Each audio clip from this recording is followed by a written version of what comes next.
Haga mga nasuko katong ako ni gawas, kay dili daw basta-basta akong mga palabas. Kung kusa ka sawa ganahe diri ka matiwas, akong suwat na malabomba dili basta hupas. Katong pisot pakos duwa, dagan sila nangatawa ug puro mga nanghila. Gatuo guro mog magpundura ko subo, sulod ang kada tira ane perminti nila ho. Lapos sa pikas dunggan unsa man nilang sulte, pangandam na diha kay sabay taron sa biyahe. Ngaway imposible og ikaw ang magpugi, kusog lang manaway pero walay mga age. Ismo trati kang gipatay maong walay bakas, diri sa among ground dili na ka makaluwas. Pasensya hay migo na ay sarili nga batas, sakto sa educate pero puro man mo bugo. Paduol dire basig kulang rasa igo, real talk lang ni hawa na ko'y labot masuko.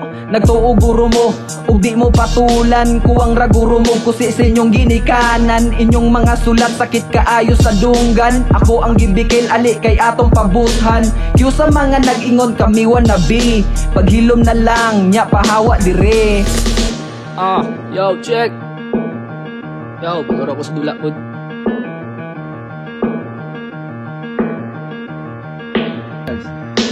Magurapog ko sa duwa na ara ko'y iingon, ngano manghit manggod ning mga taong grabe ka pilingon. Unasa na inyong mga labhunon, kani nga tak ako anananing waswason. Na ara kustubangan nimo para ikaw pangahon, napakatunay ramis duwa wala mi nag-inangol. Di mi parehas ninyo puros mga bungol, kailangan ragmay para makadungig ning mga ulol. Kami daw wannabe ali sa gudiri, padukol sabi kami manabi. Sigta kag tabi pasina diri, LSD ni pre pabadjak sabi.